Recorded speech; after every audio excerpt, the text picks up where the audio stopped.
चलिए बेटा, यूनिट 5 सबसे लास्ट चैप्टर आपका है एवोल्यूशन, और सबसे यूनिट का सबसे लास्ट टॉपिक और चैप्टर का भी सबसे लास्ट टॉपिक आज हम कवर करेंगे। यहाँ पर टॉपिक आपका है a brief history of evolution. मतलब यहाँ पर हम शॉर्ट में एवोल्यूशन की हिस्ट्री को डिस्कस करेंगे। क्या क्या चीजें आज के लेक्चर में आपको समझनी है। आज हम ये डिस्कस करेंगे कि हमारी अर्थ पर प्लांट का एवोल्यूशन कैसे हुआ, एल्गी, ब्रायो, टेरिडो, जिम्नो, एंजियो किस तरीके से डेवलप हुई, वर्टिब्रेट का विकास कैसे हुआ, फिशेज, एम्फीबियन, रेप्टाइल, बर्ड और मैमल। और फिर मैमल में हम बात करेंगे ह्यूमन के एवोल्यूशन के बारे में, हमारा विकास कैसे हुआ, हमारी फाइलोजेनी क्या, इसके बारे में हम डिस्कस करेंगे। तो तीन चीजें आज हम पढ़ेंगे, evolution of plant, evolution of animal and evolution of man. इन चीजों को समझने के लिए हम थोड़ा सा पीछे लौटेंगे, जब हमने बात की थी 2 billion year ago first cellular form of life appear हुई। 5 डेटा मैंने आपको बताए थे, याद होंगे आपको, 20, 4.5, 4, 3, 2। यहां पर ओपेरिन हेल्डन थ्योरी में अपनी बात मैंने रोक दी थी। दूसरे टॉपिक मेरे पास आ गए थे एविडेंसेस ऑफ एवोल्यूशन, उनको डिस्कस किया, एडॉप्टिव रेडिएशन, कन्वर्जेंट एवोल्यूशन, तो थ्योरीज ऑफ एवोल्यूशन, ये सब चीजें हमने डिस्कस की। तो उसी पॉइंट से मैं आगे की बात करूंगा, ठीक है। फर्स्ट सेलुलर फॉर्म कब अपीयर हुई, 2 बिलियन ईयर एगो या फिर 2000 मिलियन ईयर एगो, देखेंगे यहां से। और जो पहली सेल थी उसका फॉर्मेशन किससे हुआ, क्वेसरवेट्स, यस क्वेसरवेट्स। तो यहां मैं लिखता हूं क्वेसरवेट्स, these are molecular aggregates। क्वेसरवेट किसका एग्रीगेट है, माइक्रोस्फीयर के। क्वेसरवेट से फॉर्मेशन हुआ फर्स्ट सेल, और ये बात है 2000 मिलियन ईयर एगो। 200 करोड़ साल पहले की बात है। एनसीईआरटी कह रहा है कि क्वेसरवेट से पहली सेल का फॉर्मेशन कैसे हुआ, इस बारे में हमें कोई जानकारी नहीं। मतलब ये क्वेसरवेट सेल में कैसे डेवलप हुए, इस बारे में हम नहीं जानते हैं। अच्छा, अब ये बात तो क्लियर है कि जो पहली सेल रही होगी वो प्रोकैरियोटिक रही होगी, और फिर प्रोकैरियोट से यूकैरियोट का विकास हुआ होगा।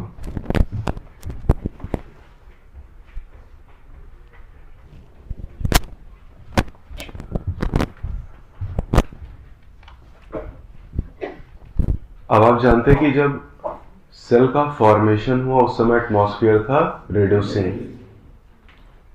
अब कुछ सेल ऐसी थी जैसे साइनोबैक्टीरिया, ब्लू ग्रीन एल्गी, ठीक, इसी से आगे चलते हैं थोड़ा सा। साइनोबैक्टीरिया,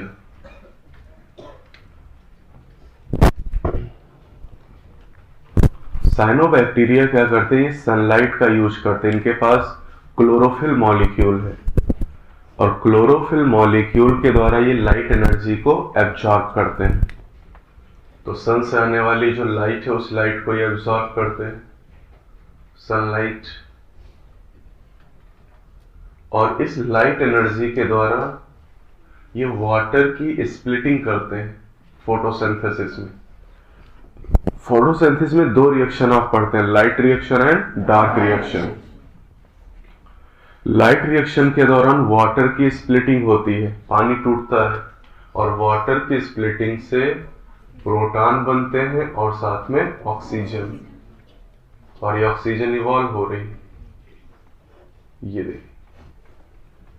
तो साइनोबैक्टीरिया ने वाटर की स्प्लिटिंग के द्वारा, ये फोटोसिंथेसिस में मैं आपको पढ़ाऊंगा डिटेल में, अभी शॉर्ट में जान लीजिए कि साइनोबैक्टीरिया वाटर की स्प्लिटिंग के द्वारा ऑक्सीजन को रिलीज करते हैं, और इस ऑक्सीजन की वजह से अर्थ का एटमॉस्फेयर कैसा हुआ, ऑक्सीडाइजिंग, और यहीं से एवोल्यूशन हुआ एरोबिक ऑर्गेनिज्म का। हम सब एरोबिक ऑर्गेनिज्म है, और हमारा एवोल्यूशन ऑक्सीजन के पैदा होने के बाद हुआ। जब ऑक्सीजन इवॉल्व हुई इसके बाद धीरे धीरे एरोबिक ऑर्गेनिज्म का विकास हुआ। तो ये जो साइनोबैक्टीरिया है, इनसे आगे चल के फॉर्मेशन हुआ मल्टी सेलुलर ऑर्गेनिज्म, क्योंकि जो प्रोकैरियोट होते हैं जनरली यूनिसेलुलर होते हैं, तो इन्हीं से आगे मल्टी सेलुलर ऑर्गेनिज्म का विकास हुआ। आज से करीब 50 करोड़ साल पहले, आज से करीब 50 करोड़ साल पहले, यानी 500 मिलियन ईयर एगो, 500 मिलियन साल पहले, या आप कह सकते हैं 50 करोड़ साल पहले, first invertebrates evolve, first invertebrate evolve.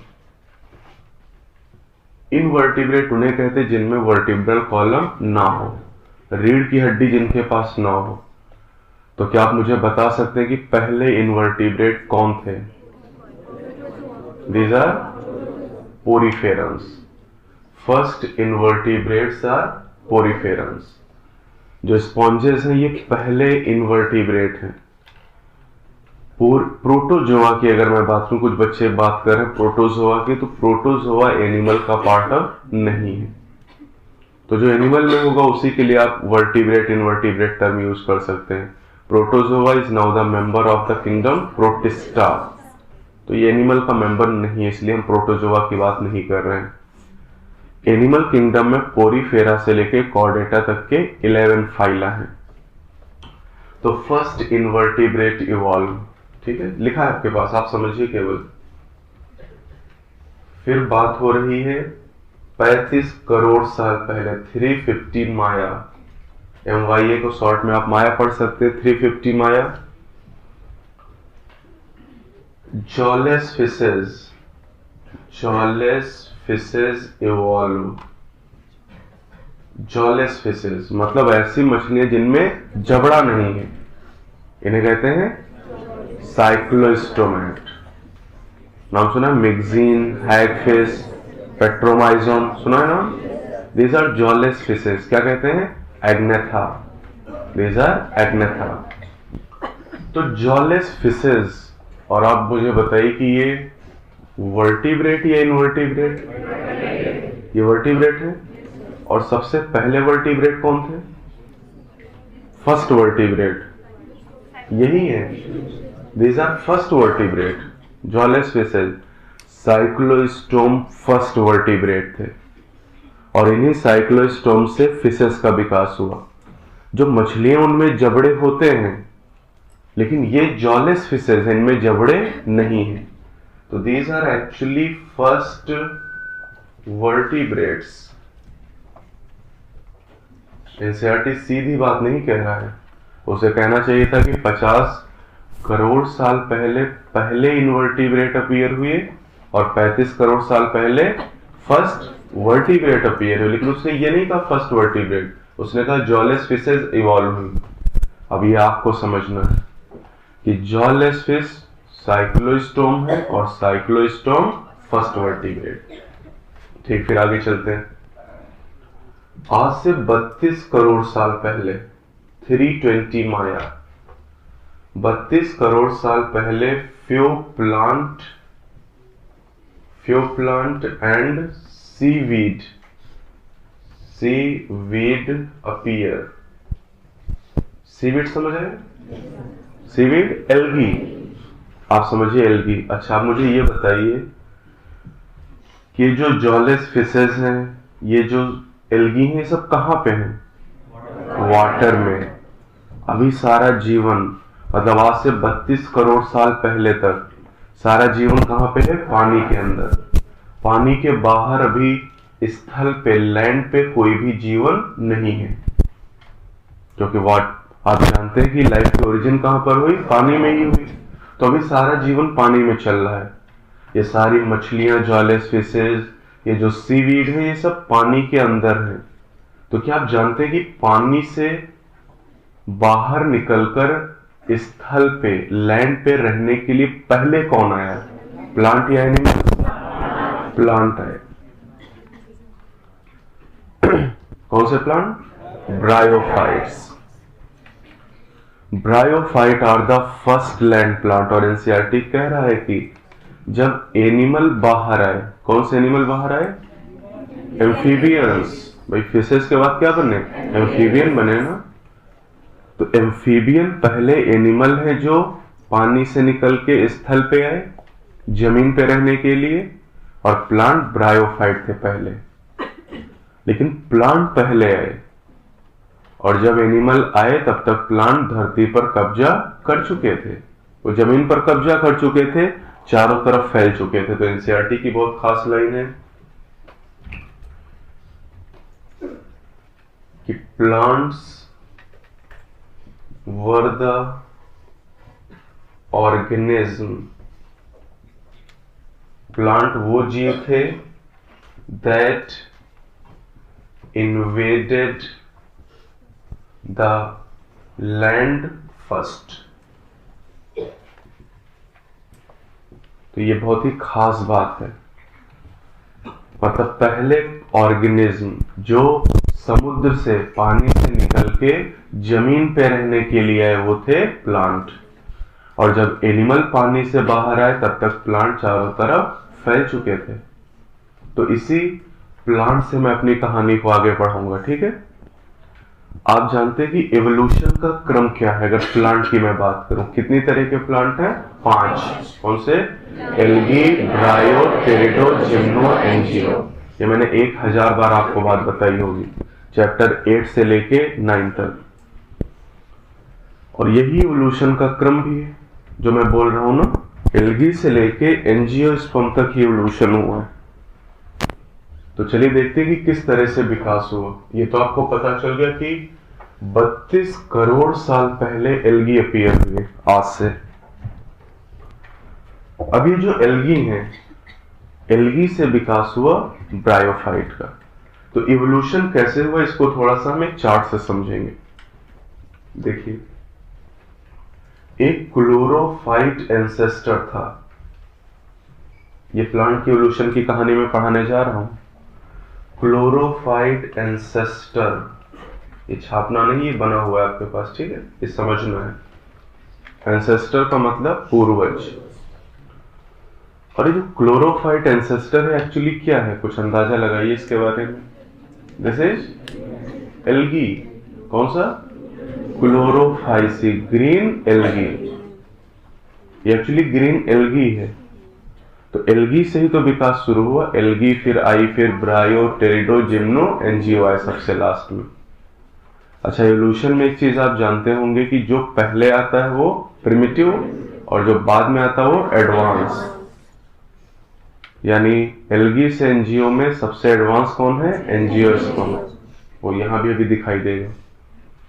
अभी जो क्लोरोफाइट एंसेस्टर है, जो एल्गी हैं, इनसे देखिए 2 ब्रांचेस बनी ऐसे। यहां से 2 ब्रांचेस का विकास हुआ। एक यहां पर फॉर्मेशन हुआ tracheophyte ancestor, tracheophyte ancestor, and second is bryophyte.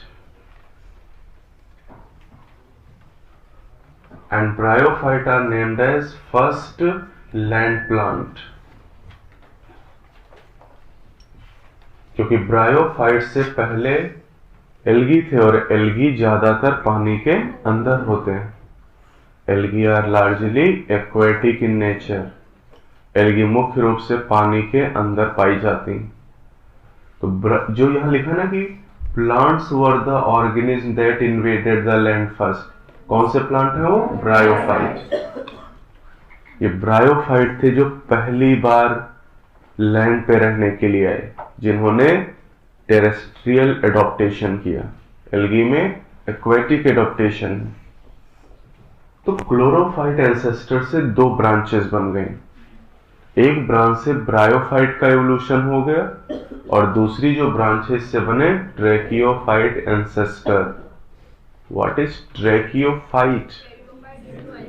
टेरिडो, gymno, angio. Chapter 9 में ये बात हो चुकी है। ट्रैकियोफाइटा, जिनमें वैस्कुलर टिश्यू हो, नॉट बंडल। जिन प्लांट में वेस्कुलर टिश्यू, जाइलम और फ्लोएम हो वो ट्रैकियोफाइट। तो आप जानते हैं कि वेस्कुलर टिश्यू 3 प्लांट में पाए जाते हैं, टेरिडो, जिम्नो और एंजियो। मतलब आप ये समझ सकते हैं कि ये जो ट्रैकियोफाइट एंसेस्टर है, किसका एंसेस्टर है? टेरिडो, जिम्नो और एंजियो का। तभी तो नाम है ट्रैकियोफाइट एंसेस्टर। मतलब इस एंसेस्टर से ब्रायो और एल्गी का विकास नहीं हो सकता, क्योंकि उनका विकास पहले हो चुका है। ये एल्गी और ये ब्रायो। अब बचे 3 लोग, टेरिडो, जिम्नो, एंजियो। देखिए आगे की कहानी। ट्रैकियोफाइट एंसेस्टर से 2 ब्रांचेस बनी। एक ब्रांच यहां पर बनी राइनिया टाइप प्लांट। राइनिया किसका मेंबर है? टेरिडोफाइट का। Rhynia type plant. और दूसरी जो ब्रांच यहां पर है, दिस इज कॉल्ड जोस्टेरोफिलम। जोस्टेरोफिलम। और ये जो जोस्टेरोफिलम है, इसी से आगे चल के विकास हुआ लाइकोपोड का। लाइकोपोड का एग्जांपल लाइकोपोडियम, नाम सुना है कभी? लाइकोपोडियम। तो ट्रैकियोफाइट एंसेस्टर से भी 2 ब्रांचेस निकली। एक ब्रांच से राइनिया की तरह के प्लांट बने और एक ब्रांच से जोस्टेरोफिलम बना, और जोस्टेरोफिलम से ही लाइकोपोड का विकास हुआ, लाइकोपोडियम का। अब जो राइनिया टाइप के प्लांट हैं, इनसे एवोल्यूशन हुआ साइलोफाइटॉन। ये एक इंपॉर्टेंट कड़ी है यहां पर। साइलो भी साइलेंट है, साइलोफाइटॉन।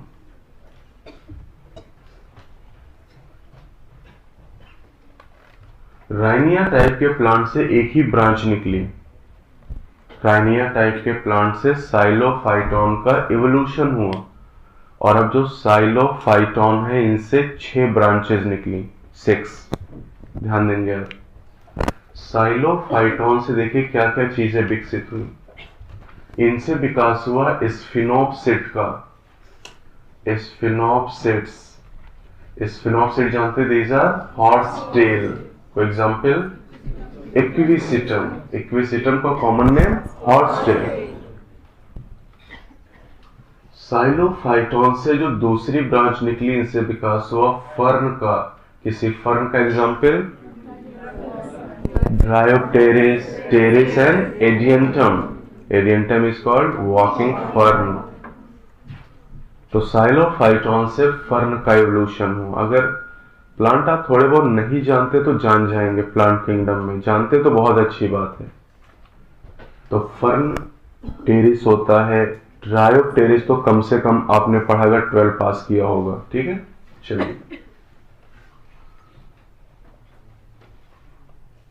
एक ब्रांच यहां पर बनी जिंगोज।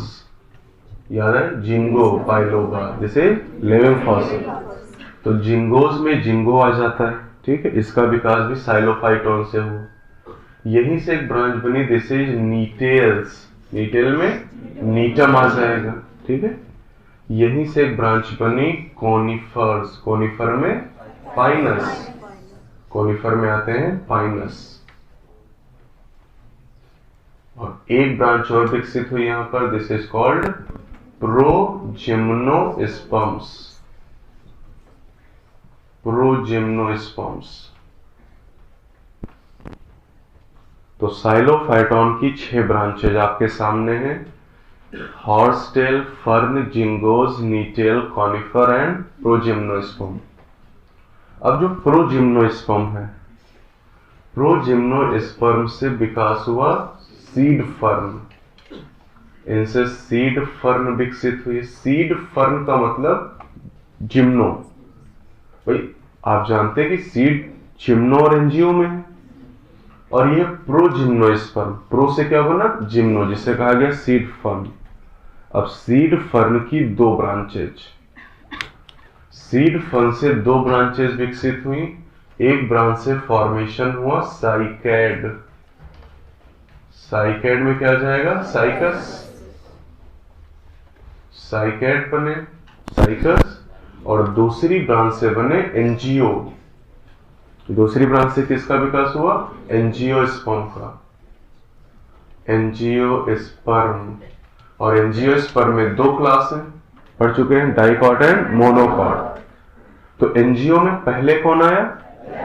डाइकॉट आए और फिर मोनोकॉट। डाइकॉट आए और फिर मोनोकॉट का विकास हुआ। और आप जानते हैं कि इवोल्यूशन में जो सबसे बाद में आता हो, सबसे एडवांस, तो सबसे advance plant monocot. This is the evolution of plant. Question कैसे पूछे जाएंगे?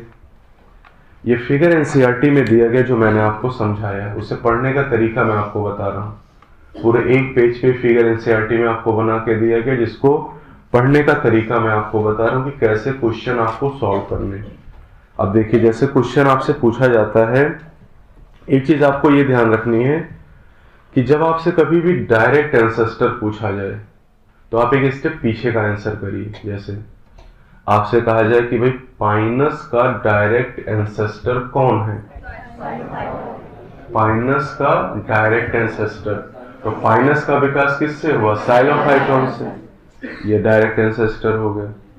साइकस का डायरेक्ट एंसेस्टर, साइकस का विकास किससे हुआ? सीड फन से, ये आंसर हो गया।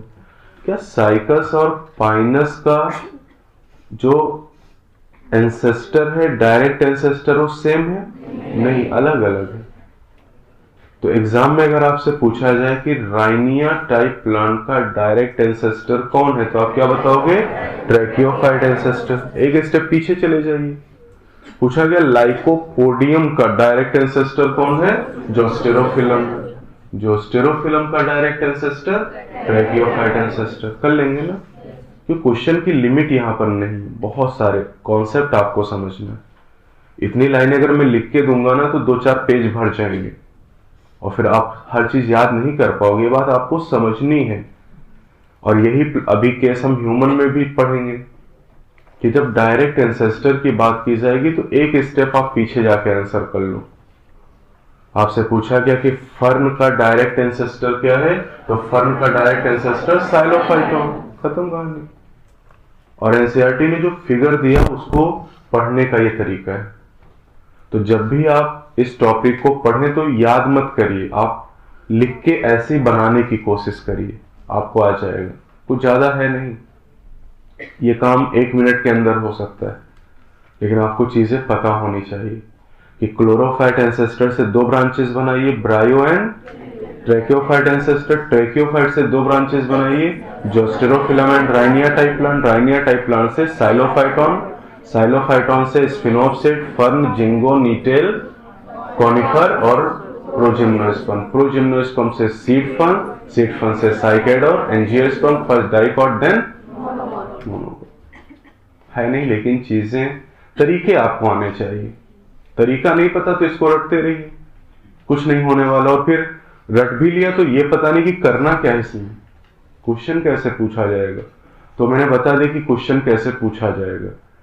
इन क्वेश्चन में डायरेक्ट एंसेस्टर के बारे में ही पूछा जाएगा, या फिर ऐसे पूछा जाएगा कि जो जोस्टेरोफिलम है इससे किसका इवोल्यूशन हुआ, लाइकोपोड का।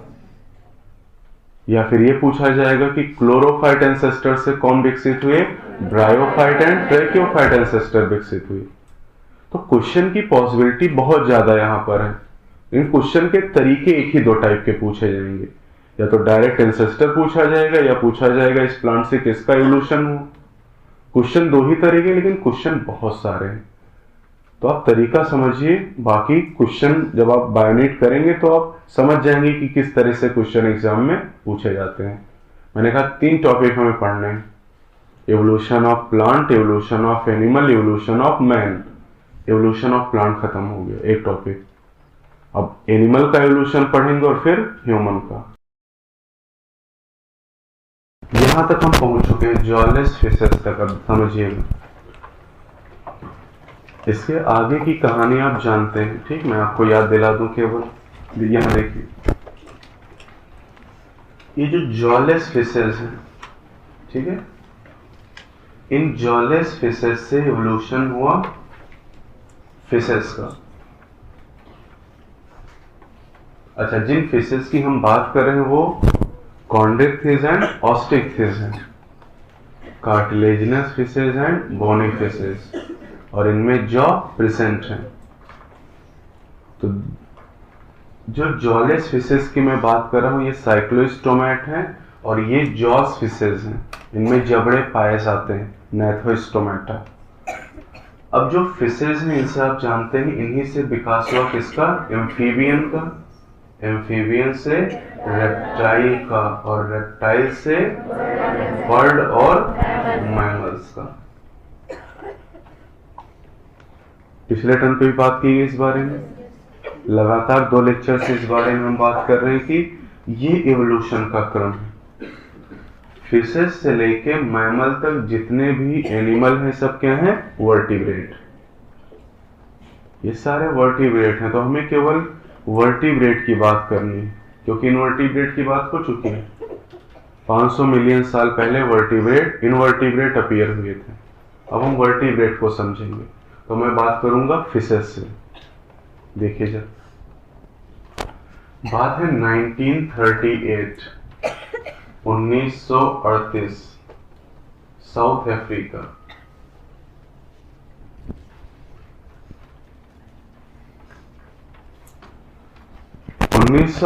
में साउथ अफ्रीका में मछुआरों के द्वारा एक मछली को पकड़ा गया जिसका नाम है सीलोकैंथफिश।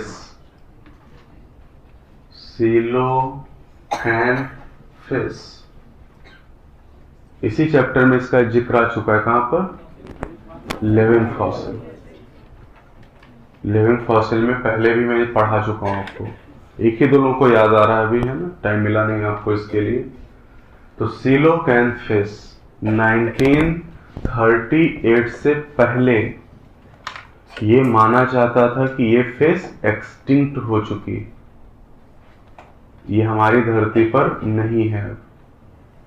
लेकिन 1938 में कुछ मछुआरों के द्वारा इस मछली को पकड़ा गया। उससे पहले माना जाता था कि एक्सटिंक्ट हो चुकी है। दिस सीलोकैंथफिश इज नेम्ड एज लोबफिन, इन्हें लोबफिन कहा जाता है। और ये जो सीलोकैंथफिश है ना, और आप जानते हैं फिश है तो फिश से क्या बने, एम्फीबियन। यस, इन्हीं सीलोकैंथफिश से विकास हुआ फर्स्ट एम्फीबियंस का, फर्स्ट एम्फीबियंस।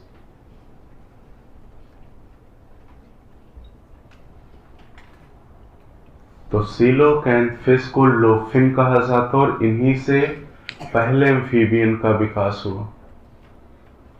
अच्छा, एम्फीबियन की अगर बात की जाए तो इनकी खास बात क्या है, जो मछलियां हैं वो पानी के बाहर सरवाइव नहीं कर सकती।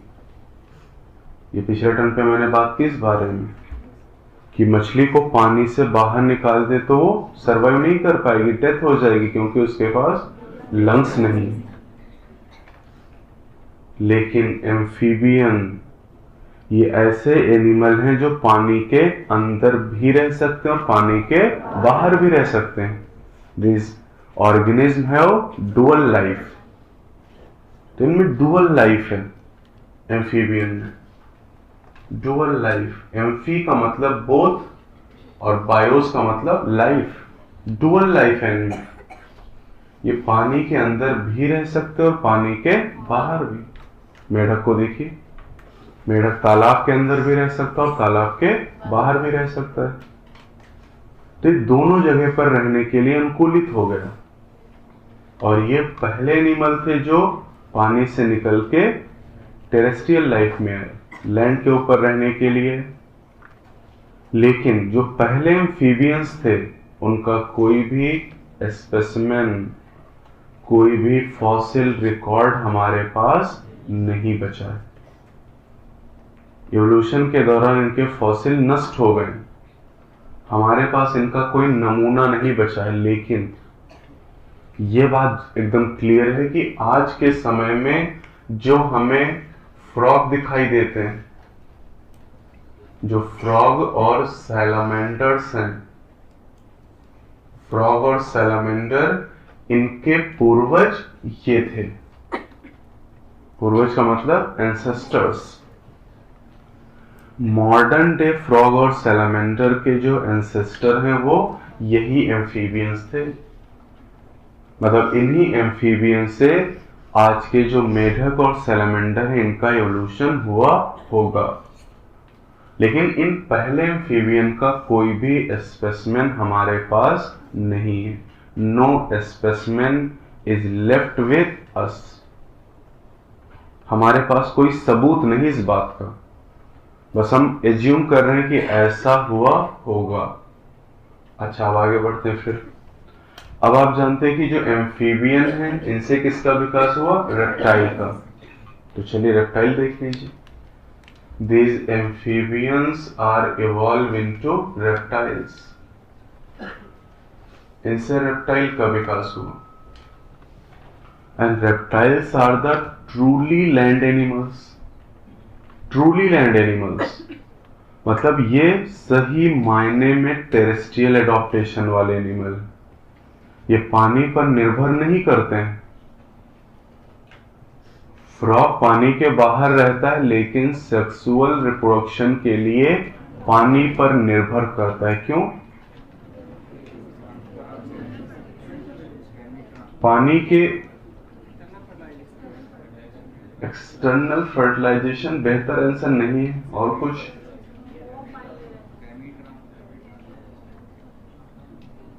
गैमीट के ट्रांसफर के लिए पानी चाहिए फ्रॉग में नहीं। हाँ हाँ, सेल्ड एग का पाया जाना। रेप्टाइल ट्रूली लैंड एनिमल इसलिए क्योंकि इनके जो अंडे उन पे कवच है। छिपकली के अंडे देखे कभी आपने? मुर्गी का अंडा देखा आपने? इनके ऊपर क्या है? कवच है, कैल्शियम का बना हो। तो इन्हें कहते हैं दीज आर सेल्ड एग। ये कवच, सेल्ड एग। रेप्टाइल और बर्ड के अंडों पे कवच पाया जाता है, जबकि एम्फीबियन के अंडों पर कवच नहीं है। तो एम्फीबिया पानी पर क्यों निर्भर है? फ्रॉग जब प्रजनन करता है तो ये इसके लिए पानी की जरूरत है, इसलिए बरसात में रिप्रोड्यूस करते हैं मेढक, बरसात के सीजन में, क्योंकि पानी की अवेलेबिलिटी ज्यादा है। अब अगर ये पानी के बाहर अपने अंडे देंगे तो अंडे धूप में सूख जाएंगे क्योंकि कोई कवच नहीं है, सेल नहीं है। लेकिन रेप्टाइल और बर्ड अपने घोंसले में अंडे देती है और सुरक्षित रहते हैं क्योंकि उनपे कवच है। तो रेप्टाइल पानी पर निर्भर नहीं है क्योंकि इनमें सेल्ड एग हैं। इनके अंडे धूप में सूखते नहीं हैं। लेकिन एम्फीबियन इसलिए पानी पर निर्भर करते हैं क्योंकि इनमें सेल्ड एग नहीं पाए जाते हैं। तो ये पानी के अंदर ही अपने अंडे देते हैं, वहीं पर स्पर्म रिलीज होते हैं और स्पर्म और एग में फ्यूजन होता है, जाइगोट बनता है और जाइगोट से लार्वा बनता है जिसका नाम आप जानते हैं tadpole.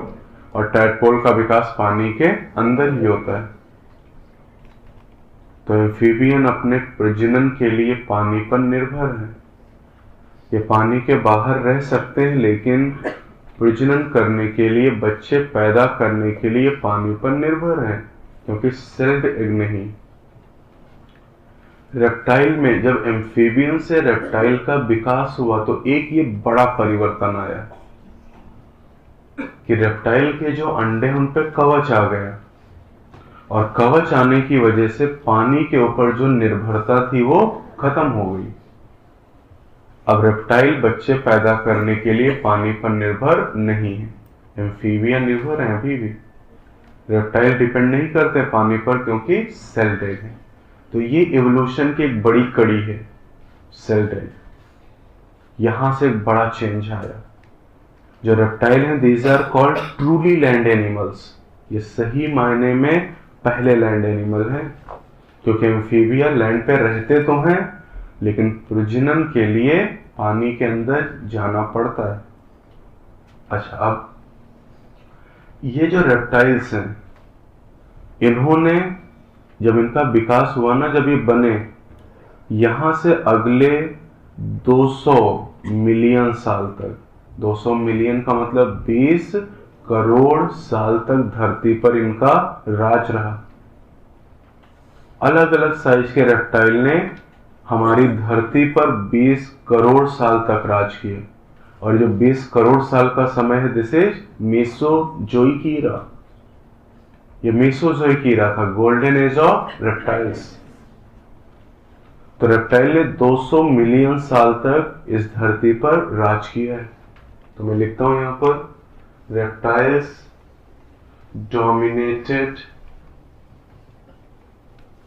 dominated 200 million years.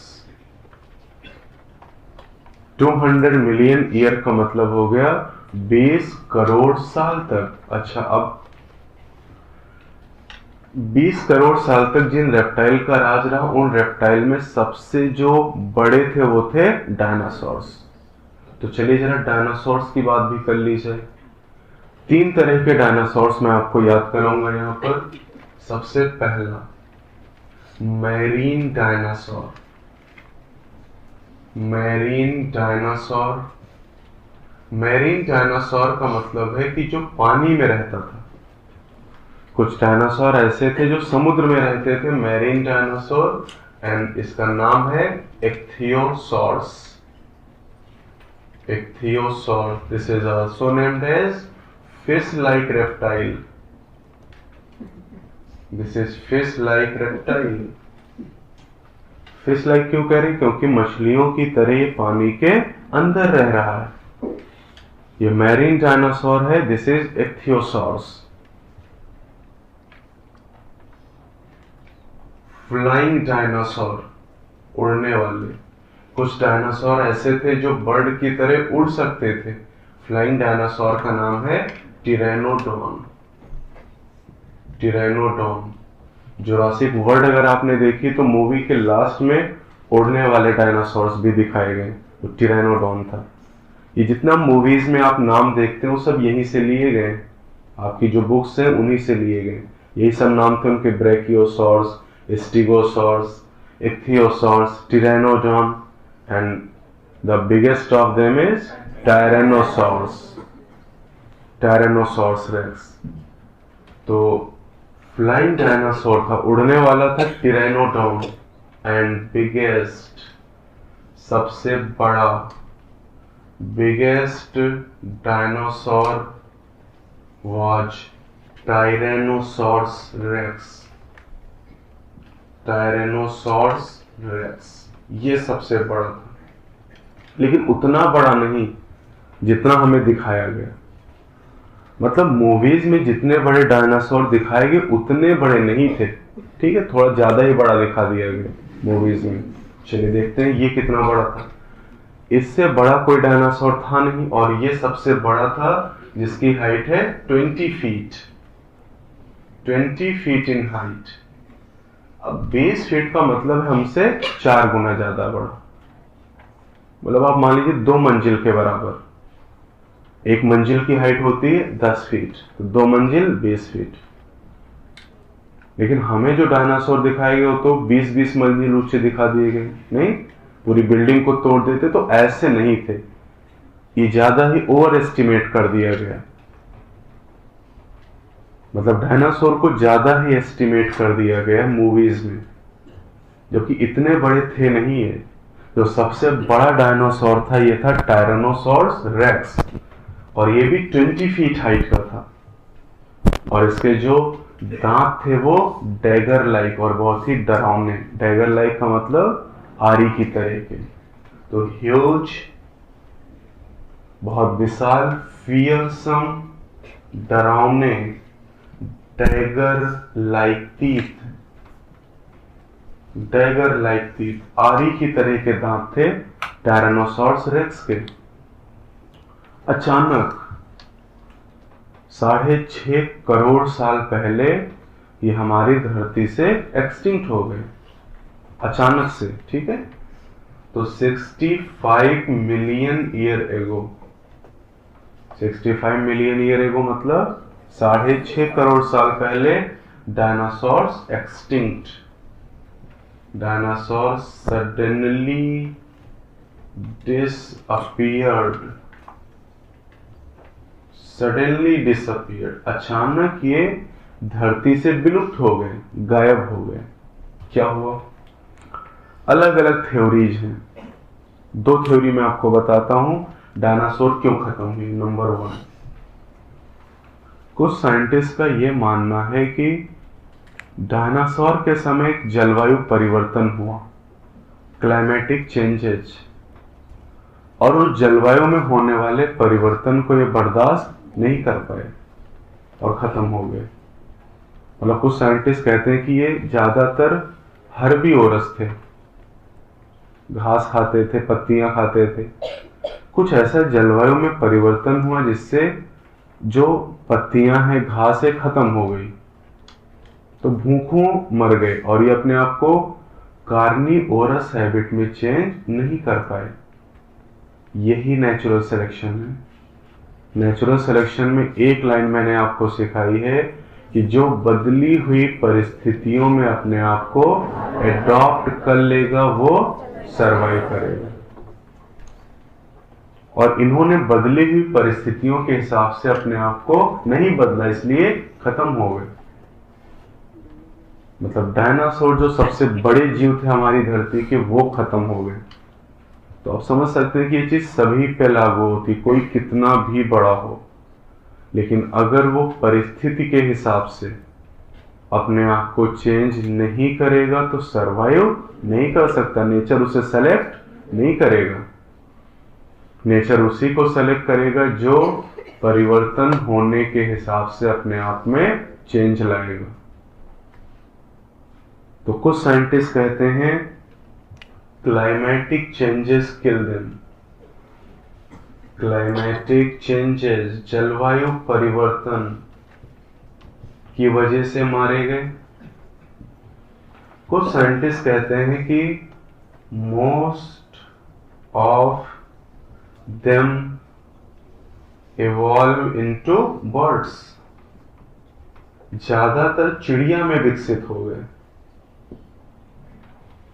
NCERT कह रहा सही कारण कोई नहीं जानता। भाई 6.5 करोड़ साल पहले हम थे वहां पे नहीं ना, उस समय तक कोई पर्सन इस समय नहीं, तो ये बता नहीं सकता ना कि क्या हुआ था, लेकिन हम एक अंदाजा लगा रहे हैं। एनसीईआरटी क्या कह रहा है? एनसीईआरटी कह रहा है कि सही बात कोई नहीं जानता है, सही बात इन दोनों के बीच में, इन दोनों पॉइंट के बीच में। अब इन दोनों के बीच का मतलब क्या है? एनसीईआरटी कह रहा था ट्रुथ लाई इन बिटवीन, जो सही बात है वो इन दोनों के बीच में।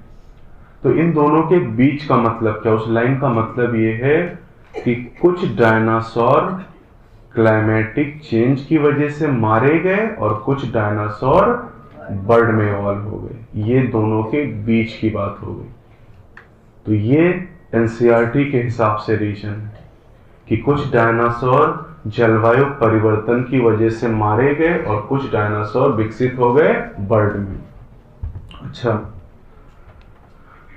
उस समय के, उस ईरा के, मीसोजोइक ईरा के जो छोटे छोटे रेप्टाइल थे वो आज भी हैं, जैसे स्नेक, सांप उस समय भी थे करोड़ों साल पहले और आज भी हैं। ये छोटे थे लेकिन सरवाइव कर रहे हैं, ये बड़े थे खत्म हो गए। तो सफलता निर्भर करती है एडॉप्टेशन पे, नॉट ऑन द साइज। ये बात मैंने आपको बताई, मैंने 3 चीजें जोड़ दी हैं कि हाइट, कलर और एज। हाइट का मतलब साइज मैटर नहीं करता है, साइज से फर्क नहीं पड़ता है। डायनासोर बड़े थे खत्म हो गए और उस समय के छोटे रेप्टाइल आज तक जिंदा है। तो साइज का फर्क नहीं पड़ता है, फर्क पड़ता है एडॉप्टेशन का। जो अनुकूलित होगा, जो समय के हिसाब से अपने अंदर बदलाव लाएगा, वही सफल हो सकता है। ये चीजें हमें सीखने को मिल रही हैं, हमें कोई एक्सपेरिमेंट करने की जरूरत नहीं है। यहां पर सारी चीजें हमें नजर आ रही हैं कि दुनिया का सबसे बड़ा जीव जब खत्म हो सकता है तो फिर बाकी किसी की कोई वैल्यू है नहीं। मतलब सर्वाइवल के लिए, सफल होने के लिए ये जरूरी है कि समय के हिसाब से अपने आप में परिवर्तन करते रहें। उसी समय एक चीज और हुई, जिस समय डायनासोर का राज था धरती पर, उस समय टेरिडोफाइट के जंगल हुआ करते थे। अभी किसके जंगल हैं? जिम्नो और एंजियो के। आज जो जंगल दुनिया में है वो जिम्नो और एंजियो के हैं। लेकिन जब डायनासोर का राज हुआ करता था तब टेरिडो के जंगल हुआ करते थे। अच्छा, कुछ ऐसा हुआ 300 मिलियन साल पहले, 30 करोड़ साल पहले कुछ ऐसा परिवर्तन हुआ जिससे सारे टेरिडोफाइट के जंगल मिट्टी में दब गए और इन्हीं से स्लोली करोड़ों साल के बाद कोयला बना। तो आज जो कोयला हम खान से निकालते हैं, ये कोयला एक्चुअली क्या है? टेरिडोफाइट के फॉसिल्स हैं। ये टेरिडोफाइट है, वो प्लांट है, वही उन्होंने करोड़ों साल के बाद कोयले का रूप ले लिया। तो इसका मतलब ये, तभी तो पेट्रोल, डीजल और कोयले को आप क्या कहते हैं? Fossil fuel. ये उन्हीं टेरिडोफाइट के फॉसिल हैं। जो कोयला आप जलाते हैं ये उन्हीं टेरिडोफाइट के फॉसिल्स हैं, उन्हीं के जीवाश्म जिनका यूज आज हम कर रहे हैं। तो ये 30 करोड़ साल पहले हुआ। 30 करोड़ साल पहले सारे टेरिडोफाइट के जंगल गिर गए, मिट्टी के अंदर दब गए और इन्हीं से 30 करोड़ साल के बाद कोयला बना। तो एक डेटा मैं और लिखता हूं, ये समय था Carboniferous period. Carboniferous period 300 million year ago. Pteridophyte के जंगल थे जो गिर गए और इन्हीं से कोल बना, कोयले का फॉर्मेशन हो। तो ये समय याद रखना। जैसे मैंने कहा था ना कि डायनासोर या आर्कियोप्टेरिक्स वाला पॉइंट याद है ना? आर्कियोप्टेरिक्स किस समय था? जुरासिक। जो डायनासोर है जुरासिक, और ये जो टेरिडोफाइट के जंगल मिट्टी में दबे थे ये कार्बोनीफेरस पीरियड। अच्छा, अब थोड़ा सा फिर आगे बढ़ते हैं। अभी जो टेरिडोफाइट के जंगल से कोयला बना और जो डायनासोर थे वो खत्म हो गए। लेकिन मैं ये कह रहा हूं ना, सारे रेप्टाइल नहीं खत्म हुए। जो उस समय के छोटे साइज वाले रेप्टाइल थे वो आज तक एग्जिस्ट कर रहे हैं, आज भी पाए जा रहे हैं। तो ये जो रेप्टाइल थे, फर्स्ट एम्फीबियन से जो रेप्टाइल बने थे ये तो खत्म हो चुके हैं, दीज आर एक्सटिंक्ट। लेकिन इनके जो डिसेंडेंट हैं वो पाए जाते हैं। इन रेप्टाइल के डिसेंडेंट कौन है? जैसे टर्टल हो गए, टॉर्टोइज कछुए हो गए, ठीक है, जैसे क्रोकोडाइल, जो कछुए हैं, मगरमच्छ है, ये सब इन्हीं रेप्टाइल के डिसेंडेंट हैं। या फिर आप कहिए कि आज जो कछुए और मगरमच्छ हैं उनके पूर्वज, उनके एंसेस्टर कौन थे? ये रेप्टाइल। अब इन रेप्टाइल से 2 ब्रांचेस विकसित हुई। अब यहां से अच्छे समझेंगे, ठीक है?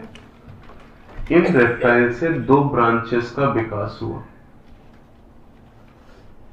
यहां से साबित हो जाएगा कि मैंने जो आपको बात बताई थी वो एकदम सही है कि रेप्टाइल से बर्ड और मैमल दोनों का विकास हुआ, बर्ड से मैमल का विकास नहीं हुआ। यहां से साबित हो जाएगा। तो रेप्टाइल से 2 ब्रांचेस का विकास हुआ। एक जो ब्रांच है इससे विकसित हुए सौरोप्सिड्स और दूसरी ब्रांच से विकसित हुए साइनैप्सिड्स। 2 एंसेस्टर विकसित हुए, सौरोप्सिड्स एंड साइनैप्सिड्स। अब जो सौरोप्सिड्स हैं इनसे विकास हुआ मॉडर्न रेप्टाइल। आज के समय में जो सांप, मगरमच्छ, घड़ियाल, छिपकली, ये सब आपको नजर आ रहे हैं, उन सभी का विकास किससे हुआ? सौराप्सिड से। और इन्हीं से विकास हुआ बर्ड का, मॉडर्न बर्ड। जितनी भी चिड़िया आपको दिखाई दे रही, इनका विकास भी सौराप्सिड से हुआ। अब ये साइनैप्सिड है, साइनैप्सिड से फॉर्मेशन हुआ, इससे विकास हुआ पेलिकोसॉर्स, पेलिकोसॉर्स, और इनसे एवोल्यूशन हुआ मैमल्स का।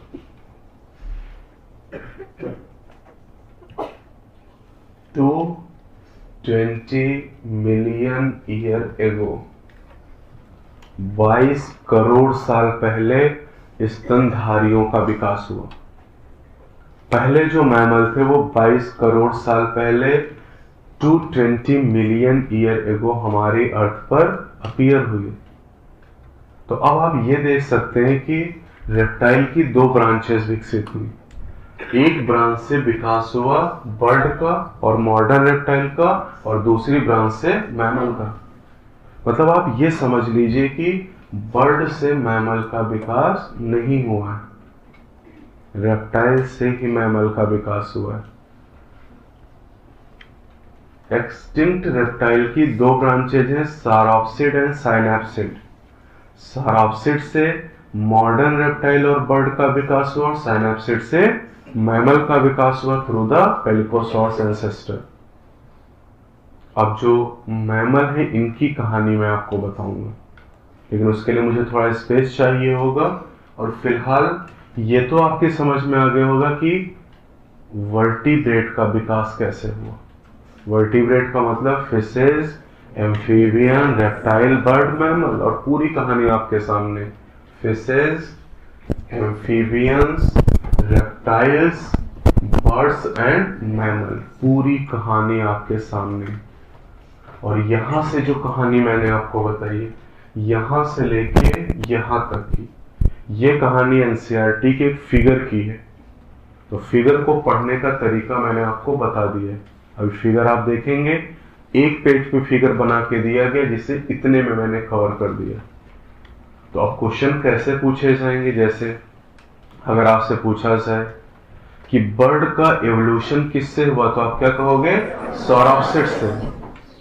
और मैमल का एवोल्यूशन साइनैप्सिड से। और ये डिपेंड करेगा ऑप्शन पे। अगर पेलिकोसॉर्स दिया जाए तो आप ये भी आंसर कर सकते हैं। अच्छा, पेलिकोसॉर्स और साइनैप्सिड दोनों दिए जाए तो बेस्ट क्या है? This is pelycosaurs. जो सबसे क्लोज होगा वो सबसे बेस्ट आंसर माना जाएगा। बात क्लियर है? तो ये चीजें समझ में तब आएंगी जब आप क्वेश्चन करोगे। ये केवल रटने से काम नहीं चलेगा। क्वेश्चन जब आप करेंगे तब आपको पता चलेगा कि किस तरह से एग्जाम में क्वेश्चन आपसे पूछे जाते हैं। अच्छा, तो मैं बात कर रहा हूं फर्स्ट मैमल, फर्स्ट मैमल्स। जो सबसे पहले मैमल थे छोटे साइज के थे। First mammals were like shrews. Shrews जानते हैं? छछूंदर। सबसे पहले जो मैमल थे वो छोटे साइज के थे, और फिर धीरे धीरे आज देखिए एलिफेंट कितना बड़ा मैमल है। तो धीरे धीरे इनका साइज बढ़ता चला गया, लेकिन जो पहले मैमल थे छोटे साइज के थे, श्रियूज लाइक। यानी आप समझते चूहे के आकार के रहे होंगे, छछूंदर के आकार के रहे होंगे सबसे पहले मैमल। अच्छा, मैमल की खास बात क्या है? मैमल की सफलता का राज ये है कि इनमें एक तो इंटेलिजेंसी ज्यादा है, ज्यादा बुद्धिमान है, और दूसरी बात विविपेरी। ये एक नया अडॉप्टेशन हुआ। विविपेरी एक ऐसा कैरेक्टर है जो केवल मैमल में एक्सेप्शन को अगर छोड़ दिया जाए तो विविपेरी क्या है? जैसे आपने देखा कि मैमल में जो बच्चे का एम्ब्रियोनिक डेवलपमेंट है वो मदर की बॉडी के अंदर होता है। This is called vivipary. चिड़िया अपने बच्चे को बॉडी के बाहर पालती, घोंसले के अंदर, इंक्यूबेशन कहते हैं उसे। तो वो ओवीपैरी है।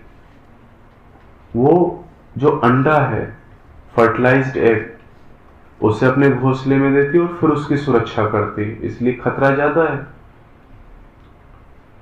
जो मैमल्स हैं उनमें विविपैरी पाई जाती है।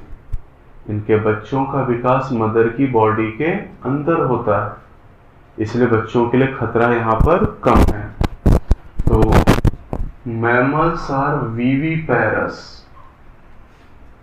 ये विविपेरस नेचर के होते हैं। विविपेरस का मतलब है development of young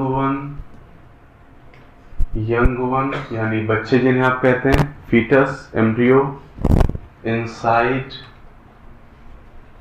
mother's body. बच्चों का डेवलपमेंट मदर की बॉडी के अंदर होता है तो विविपेरस।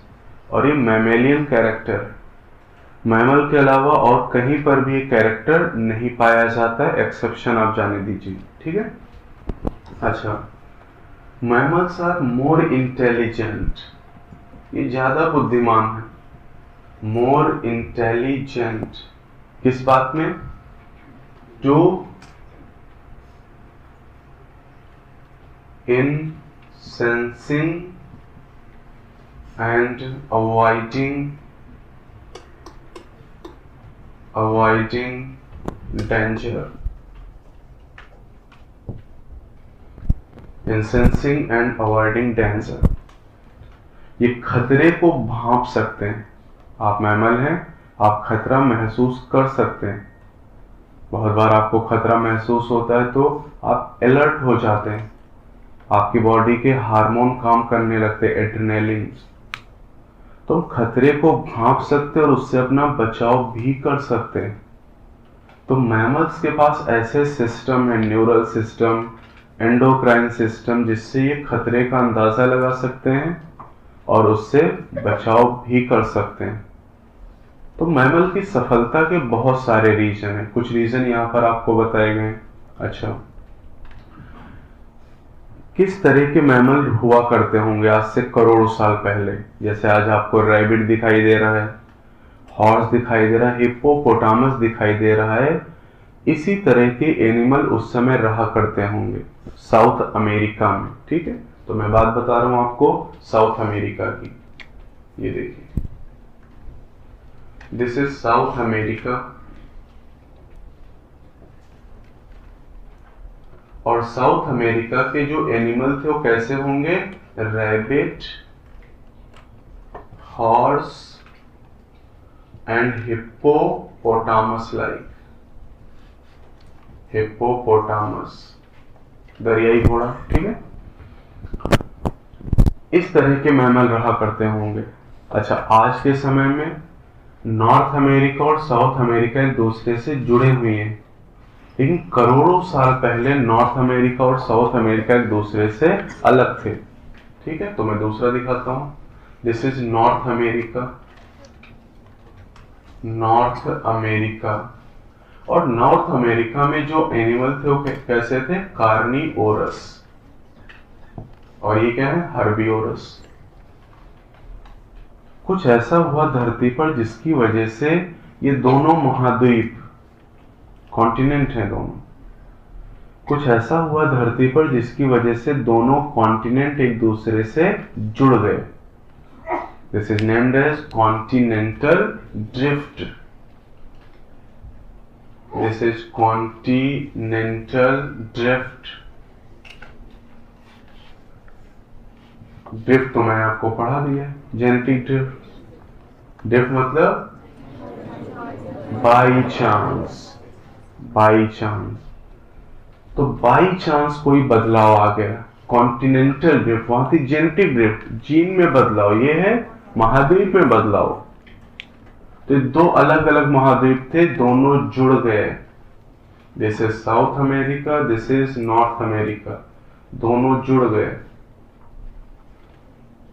अब क्या हुआ? जब दोनों महाद्वीप जुड़ गए तो साउथ अमेरिकन ये जो एनिमल थे हर्बीवोरस, साउथ अमेरिकन हर्बीवोर्स को नॉर्थ अमेरिकन कार्निवोर के द्वारा मार दिया गया। कार्निवोर ने इन्हें खत्म कर दिया और इसलिए इस तरह के एनिमल अब अमेरिका में नहीं है।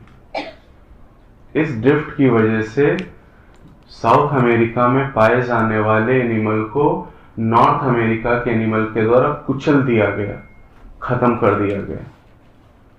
एक और ड्रिफ्ट हुई उस समय। दूसरी ड्रिफ्ट कुछ ऐसी थी, ये दुनिया है, दिस इज वर्ल्ड। दुनिया में कई सारे कॉन्टिनेंट हैं, कई सारे महाद्वीप हैं। कुछ नाम आप जानते होंगे, Asia, Europe, America, Africa, Australia, जानते हैं? ठीक है। एक कॉन्टिनेंट था ऑस्ट्रेलिया, आज भी है, ठीक है, this is Australia.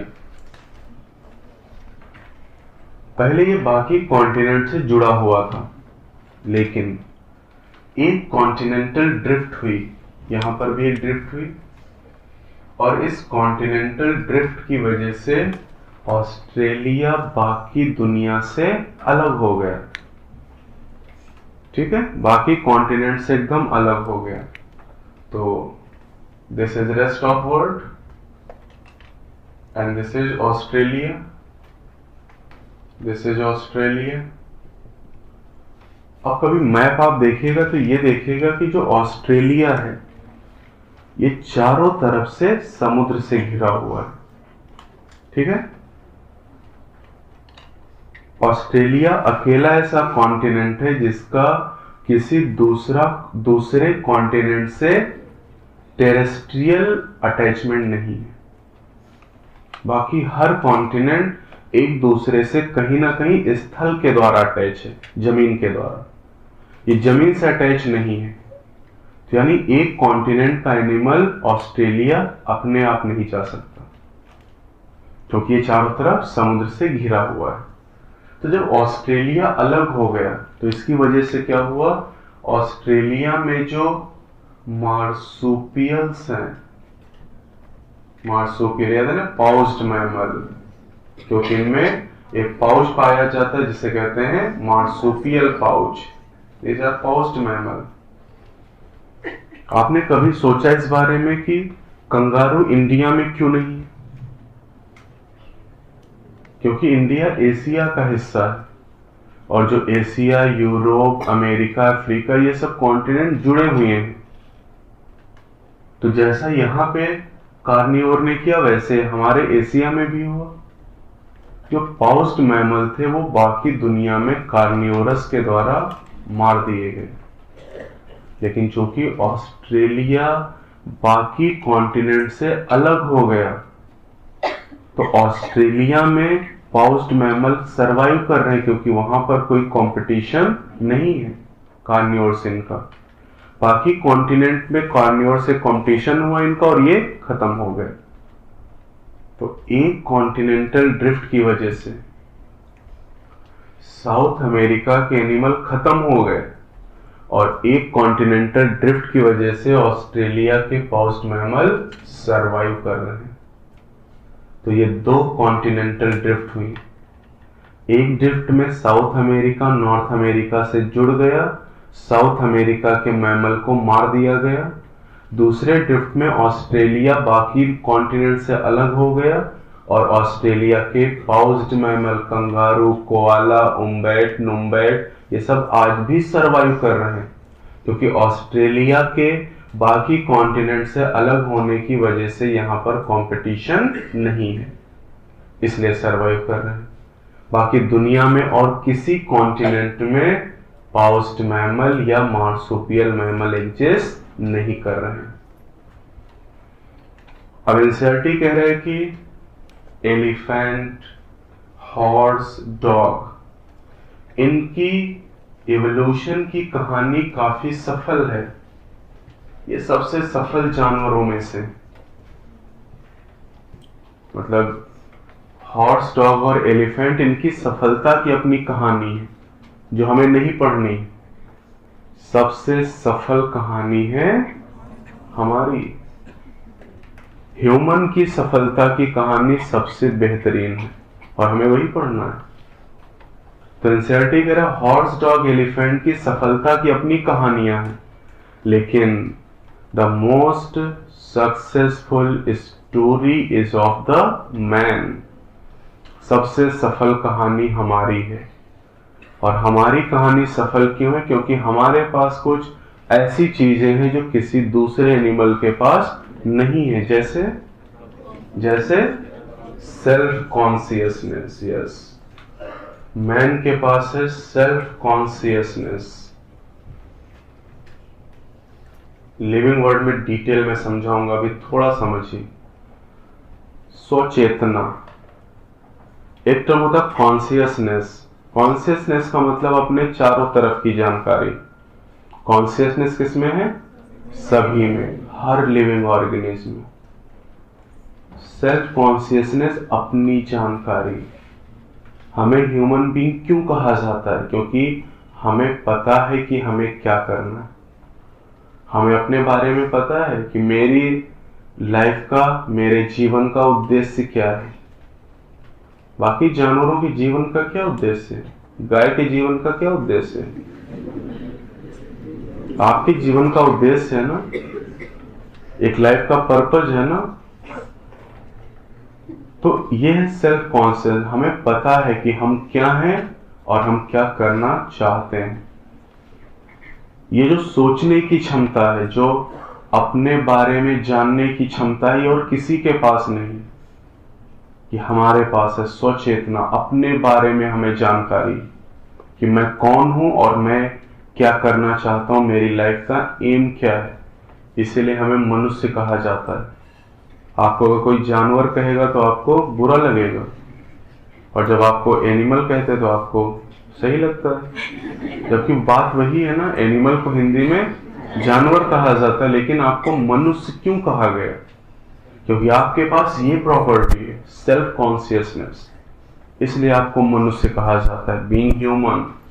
And second is language skill. Language skills है हमारे पास, हमें भाषाओं का ज्ञान है। मैं अपनी बात आपको कैसे समझा पा रहा हूं? क्योंकि आपको लैंग्वेज आती है और मुझे लैंग्वेज आती। अब आपको हिंदी अंग्रेजी ना है और मैं आपको पढ़ाऊं तो क्या समझ पाओगे आप? कुछ नहीं समझ में आएगा ना। तो लैंग्वेज स्किल हमने विकसित की है। हमें भाषाओं का ज्ञान है और इसलिए हम कम्युनिकेशन कर सकते हैं। हम आसानी से एक बात दूसरे को बता सकते हैं। तो ये दो ऐसी प्रॉपर्टीज हैं जो केवल ह्यूमन में विकसित हो पाए, और इसलिए हमारी जो सफलता की कहानी है वो सबसे बेहतरीन है। और इसी कहानी को हम डिस्कस करेंगे।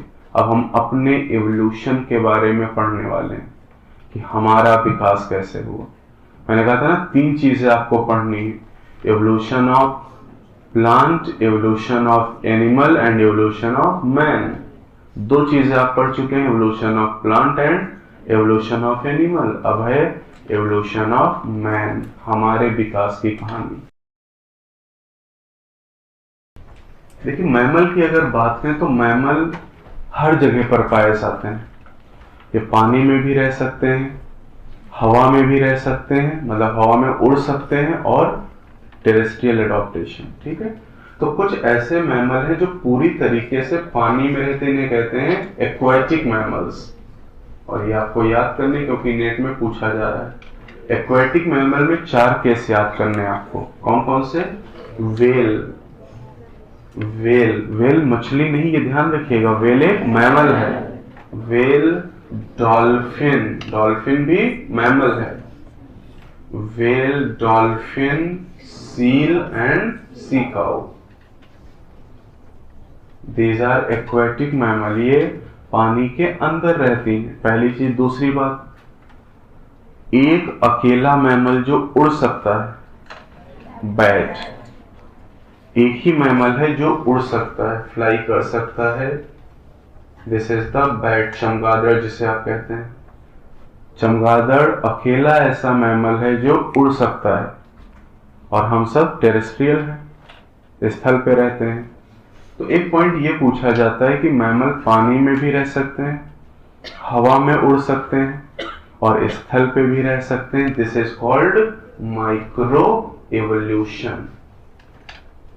माइक्रो एवोल्यूशन सूक्ष्म विकास कहा जाता है। मैमल में एक्वेटिक, टेरेस्ट्रियल और ओलैंड तीनों तरह का एडॉप्टेशन है। This is micro evolution. और एनसीईआरटी एक लाइन और लिख रहा है कि जब रेप्टाइल कम हुए, जैसी डायनासोर खत्म हुए ना, रेप्टाइल कम पड़े, और रेप्टाइल कम हुए तो मैमल ने कब्जा कर लिया धरती पर। When reptiles came down, mammals took over the earth. जैसे रेप्टाइल कम पड़े, मैमल का धरती पर कब्जा हो गया 6.5 करोड़ साल पहले, और तब से लेके आज तक हमारी धरती पर मैमल का राज है। और पिछले 10,000 साल से हमारा मतलब ह्यूमन का। हमारी जो कहानी है विकास की, वो शुरू हुई 1.5 करोड़ साल पहले। ठीक है, 1.5 करोड़ साल पहले हमारे विकास की कहानी शुरू हुई। तो मैं लिखता हूं time, this is 15 million year ago. शुरुआत हमने कब से की थी? 20,000 मिलियन ईयर एगो से। और हम कहां पहुंच चुके हैं? 15। 2 अरब से हमने शुरुआत की थी और इस समय हम 1.5 करोड़ पे आ चुके हैं। 1.5 करोड़ साल पहले हमारे अर्थ पर कुछ प्राइमेट्स पाए जाते थे। प्राइमेट्स। अब ये प्राइमेट क्या है? कभी अगर ह्यूमन के बारे में आपने पढ़ा होगा, लिविंग वर्ड चैप्टर, तो आपने पढ़ा होगा हमारा ऑर्डर क्या है? प्राइमेटा। तो जो प्राइमेटा ऑर्डर के एनिमल होते हैं उन्हें प्राइमेट कहा जाता है। प्राइमेट उन्हें कहते हैं जिनका ब्रेन बड़ा होता है और कलर विजन होता है। Brain large and vision colour. हम कलर देख सकते हैं, हम कलर पहचान सकते हैं, तो हम प्राइमेट हैं। तो प्राइमेट में 2 important feature, large brain, colour vision. इससे प्राइमेट की पहचान की जाती। तो 1.5 करोड़ साल पहले 15 माया 2 प्राइमेट हमारी धरती पर रहा करते थे। नाम लिखता हूं मैं इनके। एक का नाम है ड्रायोपिथेकस और दूसरे का नाम है रामापिथेकस।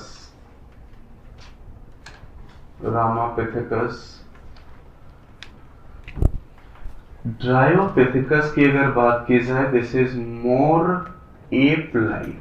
एप जानते हैं? जैसे किसी एप का नाम बताइए।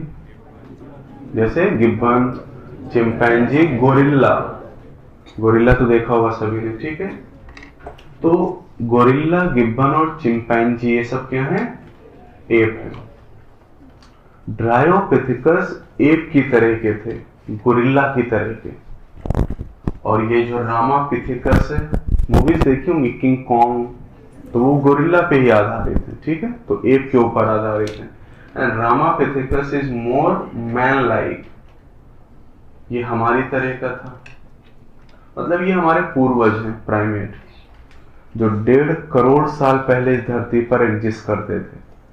Dryopithecus and Ramapithecus. अब इनकी खासियत क्या थी? दे वर हेयरी।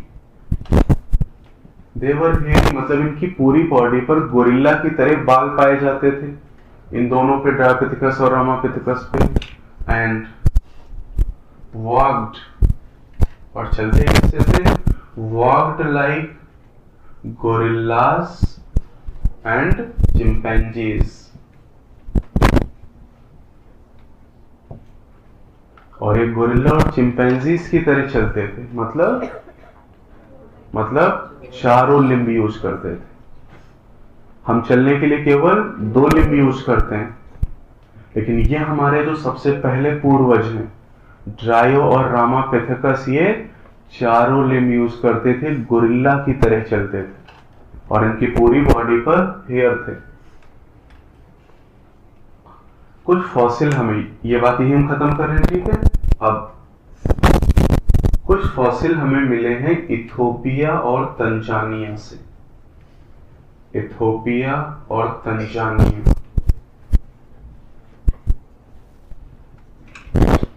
इन दो जगहों से हमें कुछ फॉसिल मिले हैं man like bone. few fossils of man like bone। इन जगहों से हमें हमारी तरह की बोन के कुछ फॉसिल मिले, जीवाश्म मिले। और इन फॉसिल पे जब स्टडी की गई तो पता चला कि दो चीजें पता चली। पहली बात कि 3 से 4 मिलियन साल पहले, मतलब 30 से 40 लाख साल पहले, करोड़ से हम साल में आ गए, लाख में, ये था 1.5 करोड़ और ये 30 से 40 लाख साल पहले। 1 मिलियन का मतलब होता है 10 लाख, तो 3 से 4 मिलियन का मतलब 30 से 40 लाख साल पहले। 3 to 4 माया, 30 से 40 लाख पहले कुछ मैन की तरह के एनिमल ईस्ट अफ्रीका में रहा करते थे। और इन एनिमल की खासियत ये थी कि these are not taller than more than 4 feet, these are less than 4 feet in height। इनकी हाइट 4 फीट से कम थी, पहली चीज। और दूसरी बात, these walked upright। upright का मतलब हमारी तरह, हम कैसे चलते हैं, upright। This is named as bipedal locomotion. जबकि ड्रायोरामापिथेकस कैसे चलते थे, गोरिल्ला और चिंपैंजी की तरह। ये जो हमारा पूर्वज है ये कैसे चलता था, हमारी तरह। लेकिन इस पॉइंट को यहीं पर बस ऐसे याद कर लीजिएगा, इसको हम इवोल्यूशन की कड़ी में कहीं जोड़ेंगे नहीं, क्योंकि इसका कोई नाम नहीं है पर्टिकुलर यहां पर इस मैन का। तो बस मैंने जो बातें आपको बताई वो ध्यान रखिएगा। इथोपिया और तंजानिया में कुछ बोन हमें मिली। ये बोन हमें बताती हैं कि 30 से 40 लाख साल पहले ईस्ट अफ्रीका में कुछ मैन रहा करते थे जिनकी हाइट 4 फीट से ज्यादा नहीं थी, लेकिन चलते हमारी तरह थे। इस पॉइंट को एकदम अलग रखेंगे, अपनी इवोल्यूशन की कहानी में हम इसको नहीं जोड़ेंगे, क्योंकि इससे हम बहुत सारे क्वेश्चन गलत कर देंगे और इसको मैंने जोड़ दिया। तो अब इवोल्यूशन की कहानी में शुरू करता हूं। सबसे पहला जो हमारा पूर्वज है, दिस इज ऑस्ट्रेलोपिथेकस। ऑस्ट्रेलोपिथेकस सब लिखा है आपके पास, आप बस समझेंगे। ऑस्ट्रेलोपिथेकस से लेके हम तक 6 एंसेस्टर हैं। इन 6 के बारे में 2-2, 3-3 बातें मैं आपको बताऊंगा जो आपको ध्यान रखनी होंगी, ठीक है। पहली चीज, ऑस्ट्रेलोपिथेकस 2 मिलियन साल पहले धरती पर था। पहली बात हो गई। 2 मिलियन का मतलब 20 लाख साल पहले ये पूर्वज है हमारा जो धरती पर रहा करता था, 2 मिलियन ईयर एगो, ठीक है। दूसरी बात, australopithecus is named as first ape man. This is first ape man. Ape man का मतलब इसमें एप के कैरेक्टर भी होंगे और मैन के भी, इसलिए इसे फर्स्ट एप मैन कहा गया। दूसरी बात हो गई, गिन के मैं बताऊंगा बातें आपको। This is first ancestor to stand erect. आप कहेंगे कि खड़े होके चलना तो इसी ने सीख लिया था, लेकिन इसका कोई नाम नहीं और इसको हम इवोल्यूशन में नहीं जोड़ रहे हैं, इसलिए हम ऑस्ट्रेलोपिथेकस के लिए कर रहे हैं। क्योंकि इससे पहले था रामापिथेकस, और रामापिथेकस कैसे चलता था, गोरिल्ला चिंपैंजी की तरह। हमारी तरह किसने चलना शुरू किया, ऑस्ट्रेलोपिथेकस ने। This is first ancestor to stand erect, जो हमारी तरह चलता था। ऑस्ट्रेलोपिथेकस स्टोन वेपन बनाता था, पत्थर के हथियार, स्टोन वेपन्स, और इनसे शिकार करता था, क्योंकि ज्यादातर जो हमारे पूर्वज थे जंगलों में, तो अपनी सुरक्षा के लिए पत्थर के हथियार इसने बनाए, स्टोन वेपन, और अपना सुरक्षा के लिए इनका यूज करते थे। ये शिकार जरूर करते थे लेकिन मीट नहीं खाते थे। एड फ्रूट, ये फल खाते थे मुख्य रूप से, मीट नहीं खाते थे। और सबसे खास बात इनका जो ब्रेन साइज है, cranial capacity, this is 390 to 510 cc cubic centimetre. तो गिन के मैंने आपको यहां पर बताई 6 बातें, और जितनी बातें उतने क्वेश्चन। 20 लाख साल पहले धरती पर था, फर्स्ट एप मैन कहते हैं, पहला एंसेस्टर है जो हमारी तरह चलता था, पत्थर के हथियार बनाए, फल खाता था, शिकार करता था लेकिन मीट नहीं खाता था, और ब्रेन साइज सबसे खास 390 से 510 क्यूबिक सेंटीमीटर। इस ऑस्ट्रेलोपिथेकस से विकास हुआ अगले एंसेस्टर का, this is Homo habilis number 2, Homo habilis. ठीक, इसकी कहानी क्या है? होमो हैबिलिस की अगर बात की जाए तो होमो हैबिलिस को कहा जाता है हैंडीमैन, दिस इज हैंडीमैन, या फिर this is also named as tool maker, this is tool maker. Tool मतलब औजार, वेपन मतलब हथियार। औजार उन्हें कहते हैं जो हमारी लाइफ को आसान कर दें। पहिया, पेचकस, प्लास, ये सब क्या है? टूल्स हैं जिन्होंने हमारी लाइफ को आसान कर दिए। ये टूल मेकर था होमो हैबिलिस। इसने कुछ ऐसे औजार बनाए जिससे इसकी लाइफ आसान हो गई। तो ये सब बड़े क्वेश्चन एग्जाम के लिए, किसे टूल मेकर कहा जाता है, दिस इज होमो हैबिलिस। अच्छा, होमो टर्म पहली बार आ रहा है, अब इससे पहले आप देखिए कि होमो टर्म नहीं आया। तो होमो का मतलब होता है होमिनिड। तो this is first human like hominid. Hominid का मतलब ये जान लीजिए कि जिसमें एप के लक्षण हो। हमारा नाम क्या है? Homo sapiens. नाम में होमो आ रहा है। होमो वर्ड का मतलब है एप लाइक कैरेक्टर। हमारे कुछ लक्षण एप की तरह के हैं, इसलिए हमें होमो कहा जाता है। तो ये पहला ह्यूमन लाइक होमिनिड था। क्योंकि होमो वर्ड आया, होमो हमारे नाम में भी वर्ड आता है, तो ये हमारी तरह का है। और होमिनिड का मतलब है जिसमें एप के लक्षण हो। अब आते हैं ब्रेन साइज पे। होमो हैबिलिस का जो ब्रेन साइज है 650 to 800 cc, 650 से 800 क्यूबिक सेंटीमीटर, और शायद ये भी मीट नहीं खाता था, प्रोबेबली, क्योंकि एक्चुअली क्या था वो नहीं पता है। Did not eat meat. तो 5 बातें मैंने गिन के बताई हैं। Handyman, tool maker, first human like hominid, brain size 650 to 800 cc, did not eat meat. अगले स्टेप पे चलते हैं। अगला जो पूर्वज है, this is homo erectus. Homo erectus. अब ये देखिए, होमो इरेक्टस 15 लाख साल पहले धरती पर था, 1.5 मिलियन ईयर एगो। 15 लाख साल पहले की धरती पर रहा करता था होमो इरेक्टस।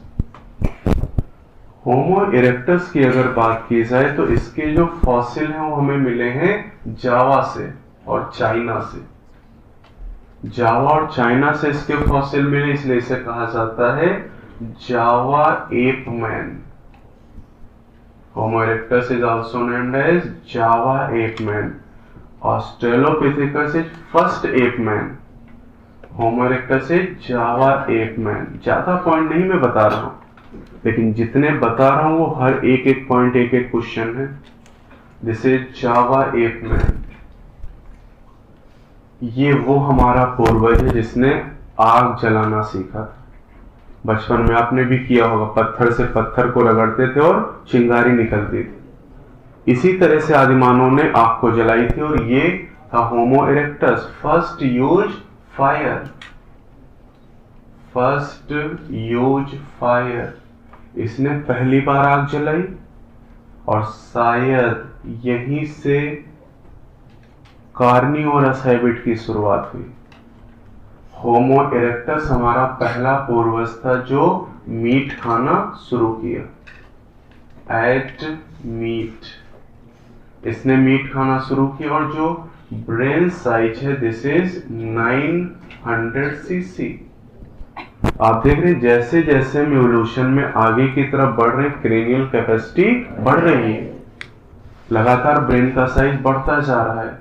और ब्रेन के साइज का बुद्धिमानी से संबंध है या नहीं?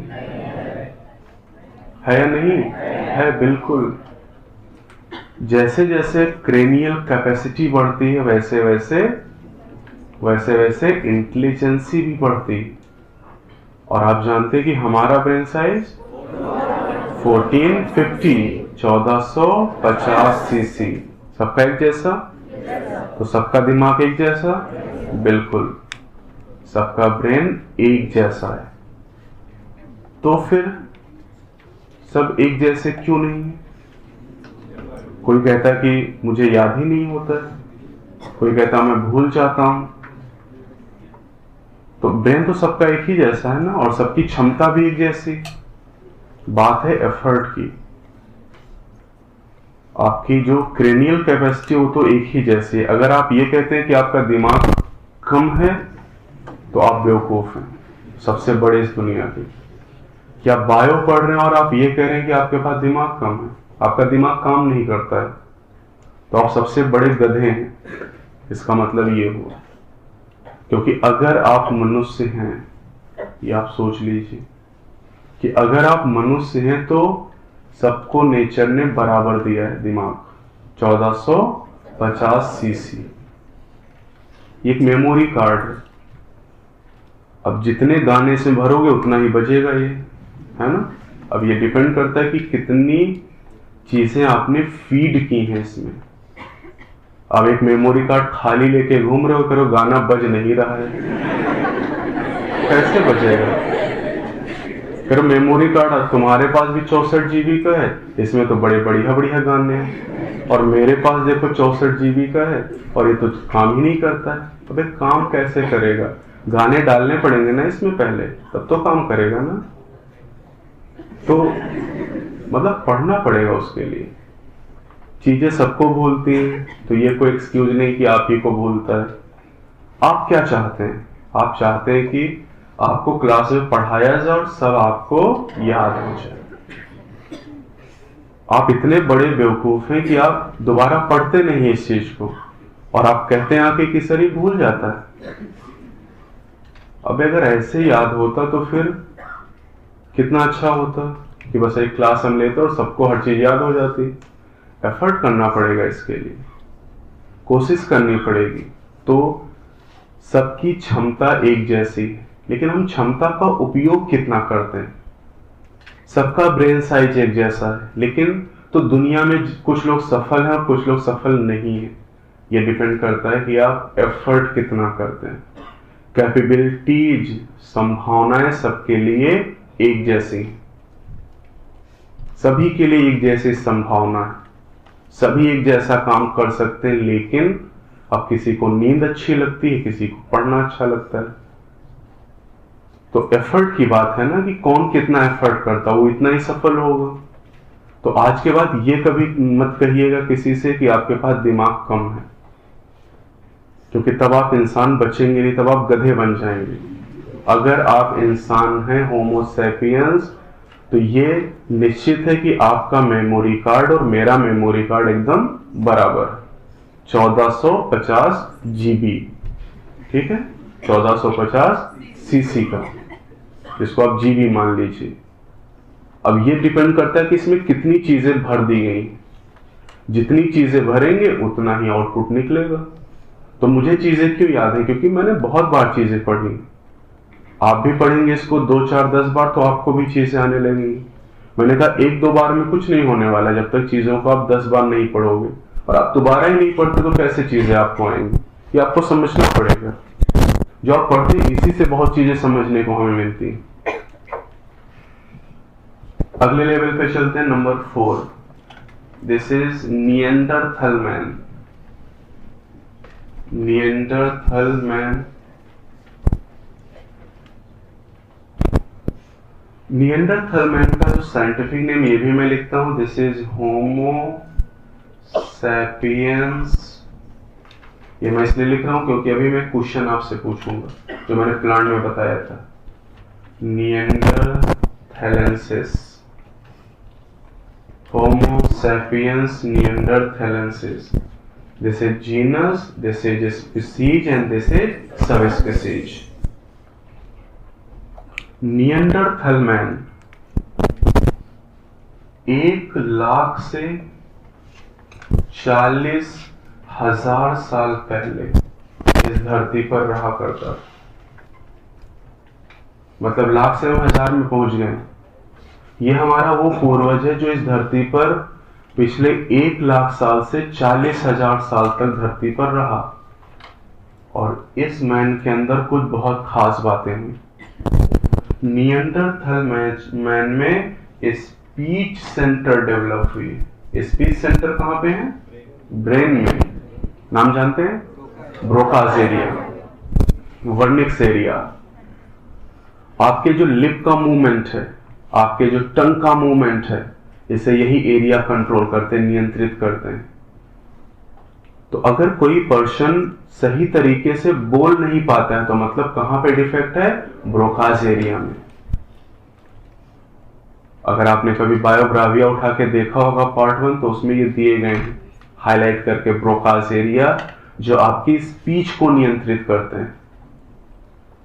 जो भी आप बोलते हैं उसे कंट्रोल करने के एरियाज आपके ब्रेन में, स्पीच सेंटर।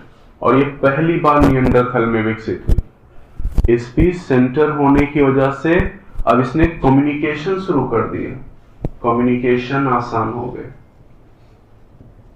कम्युनिकेशन, इसके अलावा Neanderthal man use Heights. Height का मतलब जानवरों की खाल। ये जानवरों की खाल का यूज करते थे अपनी बॉडी को कवर करने के लिए। और साथ ही साथ यहीं से, इसी मैन से दफनाने की प्रथा शुरू हुई। ये अपने परिजनों को डेथ होने के बाद दफनाते थे, बरीड देयर डेड।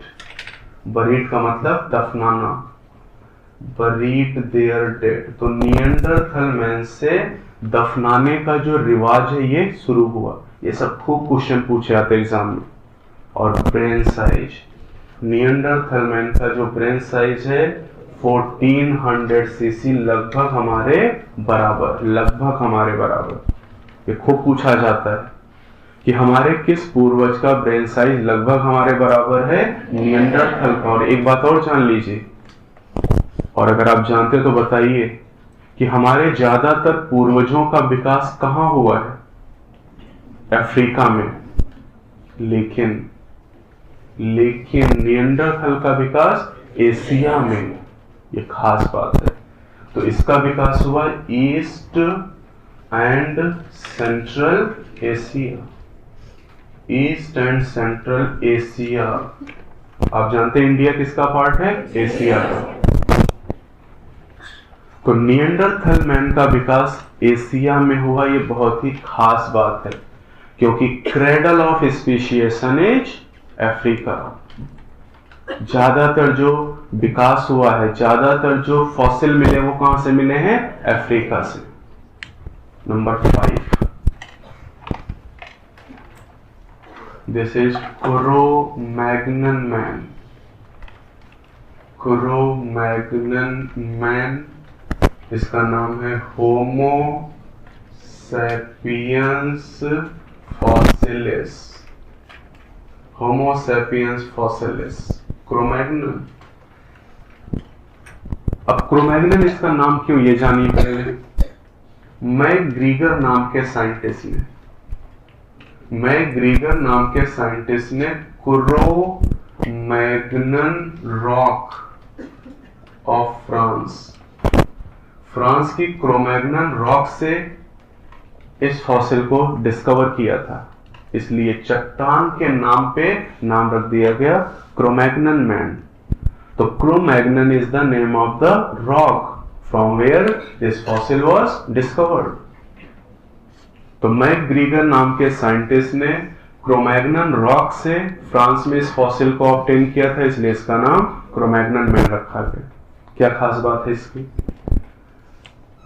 क्रो-मैग्नन की खास बात है कि ब्रेन साइज ज्यादा है, 1650 सीसी, सबसे ज्यादा, हमसे भी ज्यादा, 1650 सीसी इसका ब्रेन साइज है, पहली चीज।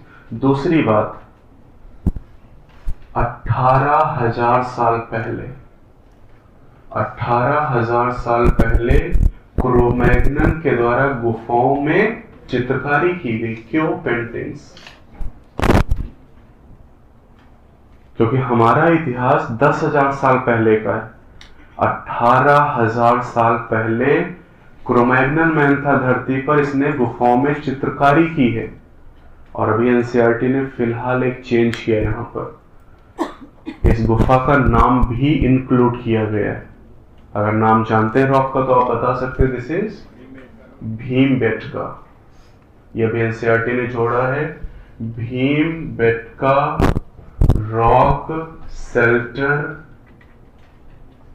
इन, कहां पर? रायसेन डिस्ट्रिक्ट, एक जिला है मध्य प्रदेश का, रायसेन डिस्ट्रिक्ट ऑफ मध्य प्रदेश। ये लाइन एनसीईआरटी में अभी लेटेस्ट ऐड की गई। मतलब जिस गुफाओं में चित्रकारी की गई वो गुफाएं भीमबेटका रॉक शेल्टर में मध्य प्रदेश के रायसेन डिस्ट्रिक्ट में स्थित है। तो ये नाम अब आपके लिए खास हो गया, दिस इज भीमबेटका रॉक। आज से करीब 10 से 11,000 साल पहले क्रो-मैग्नन मैन एक्सटिंक्ट हो गया। 10,000 से 11,000 साल पहले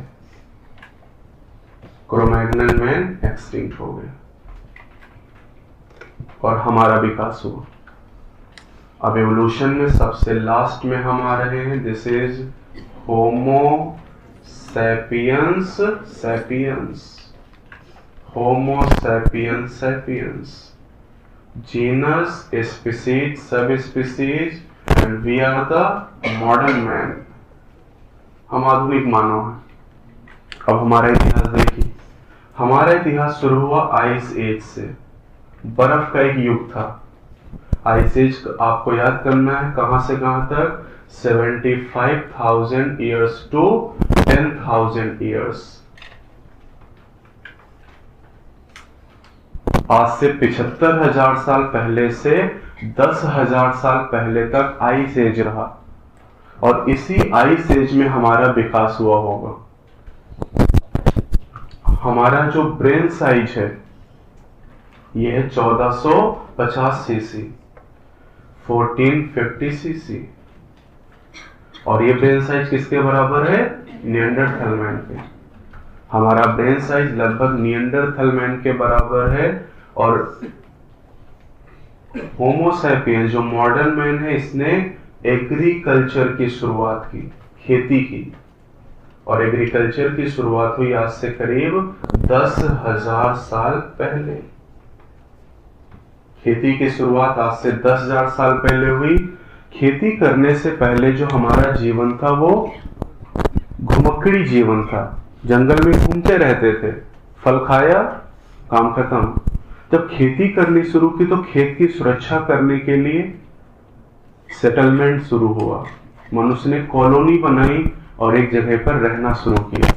और इसके बाद जो हुआ वो एनसीईआरटी कह रहा है कि इसके बाद जो हुआ वो बायो नहीं है, उसके बाद जो हुआ वो हिस्ट्री है, इतिहास। और इतिहास तो मैं पढ़ाऊंगा नहीं आपको, इतिहास तो आप पढ़ चुके हैं, हल्दी घाटी के मैदान, पानीपत का युद्ध कब हुआ, ये तो मैं आपको नहीं पढ़ाने जा रहा ना। फिर पिछले 10,000 साल से आज तक जो हुआ है वो सब हिस्ट्री है, और हिस्ट्री में नहीं पढ़ाने जा रहा आपको, ये बायो मैंने पढ़ा दिया आपको।